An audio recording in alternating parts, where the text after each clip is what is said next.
Sit back and throw one back with your pinky in the air and a middle finger to the world, and join me, the eclectic gentleman Stephen Watts, as we look back on this day in pro wrestling history. But before we do, put that drink down, like, share, and subscribe, and without further ado, let's get our wrestling history on. Ladies and gentlemen, boys and girls, children of all ages, it is May 5th, and we're going to start off as we always do on a positive note. That's right, these are your pro wrestling birthdays. 1935, Ted Lewin. 1939, Mid-South thanks you, Bill Watts. 1958, Japanese legend Wally Yamaguchi.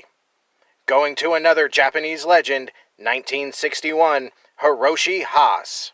1962, Portland, Oregon's Princess Victoria. 1970, European wrestler Frankie Sloan. 1976, referee Chad Patton. And last but not least, 1988, Brooke Hogan. Of course, on the flip side of that coin, your pro wrestling deaths for May 5th. 2002, referee Randy Anderson. Alright, enough of the sad stuff. It's time to get to the meat and potatoes. That's right, these are your pro wrestling history highlights for May 5th. Getting in the Wayback Machine and going all the way to 1905. At Madison Square Garden in New York City, World Greco-Roman Champion George Hackenschmidt defeated American Heavyweight Champion Tom Jenkins in 2 straight falls to become the World Catch-as-Catch-Can Heavyweight Champion. This match is the origin of the first world title in America. Jumping 32 years to 1937, Floyd Hansen defeats Abdul Khan for the Montana State middleweight title in Great Falls, Montana. 1940, Bobby Bonellas defeats Jack O'Brien to win the Mexican national lightweight title in Mexico City, Mexico, ending O'Brien's second reign. 1947 sees Danny McShane defeat Martino Angelo for the World Light Heavyweight title in Hollywood, California, ending Angelo's third reign and beginning McShane's 9th. And our last stop in the 40s, 1948, Johnny Dumchuk defeats Billy Wiedner to win the Midwest Wrestling Association World Junior Heavyweight title in Columbus, Ohio. Moving into the 50s, 1950 sees Danny McShane defeat Miguel Guzman for the NWA Texas Heavyweight title in Houston, Texas. Grooving into the 60s, 1962, Bill Howes defeats Jacques Legate in London, England to win the European Mid-Heavyweight title. 1965, Alfonso Dantes defeats Raul Reyes for the Mexican National Light Heavyweight title. Grabbing our polyester and going to the 70s, 1971, Dale Lewis defeats Tarzan Taylor for the NWA Florida Brass Knuckles title in Miami, Florida. 1972, Robert Soto defeats Buddy Colt to win the NWA Georgia Heavyweight title in Atlanta, Georgia, ending Colt's 4th reign.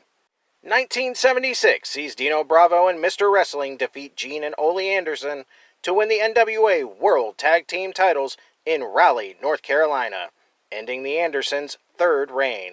And our last stop in the 70s, 1978, Bruno Sammartino defeats Gorilla Monsoon for the WWC North American Heavyweight title in San Juan, Puerto Rico. Grabbing our boomboxes and going to the 80s, 1982, King Kong Bundy defeats Kerry Von Erich for the world-class American Heavyweight title in Lawton, Oklahoma, ending Von Erich's 3rd reign. 1983, Jerry Brown defeats Roger Kirby for the NWA Central States Television title in Kansas City, Kansas. 1984, Wahoo McDaniel and Mark Youngblood defeat Jack and Jerry Briscoe for the NWA World Tag Team titles in Greensboro, North Carolina. 1985, world-class 2nd annual Von Erich Memorial Parade of Champions was held before 26,000 fans at the Texas Stadium in Irving, Texas. The main event of the evening sees NWA World Champion Ric Flair and Kevin Von Erich fight to a double countout. 1986, Rick Rude defeats Lance Von Erich to win the world-class television title in Fort Worth, Texas.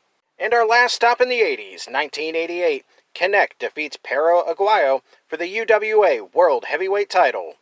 Grabbing our flannels and going to the decade of grunge, 1990, the NWA sent a world title match to an event promoted by Vern Gagne's AWA in St. Paul, Minnesota. The event, dubbed Twin Wars, featured Ric Flair defeating Brian Pillman to retain the world title with Nick Bockwinkel as the special referee.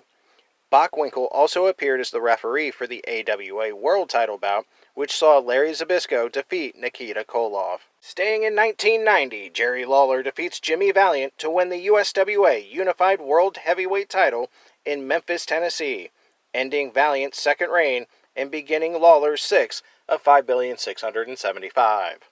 1996, Danny Collins defeats the Great Susake in Japan to win the British Commonwealth Junior Heavyweight title. And last but not least, 1999, Minruo Tanaka defeats Riki Fuji in Yokohama, Japan to become the first FMW Junior Heavyweight Champion. Those were your pro wrestling history highlights for May 5th. I'm the Eclectic Gentleman, Stephen Watts, and we'll see you tomorrow.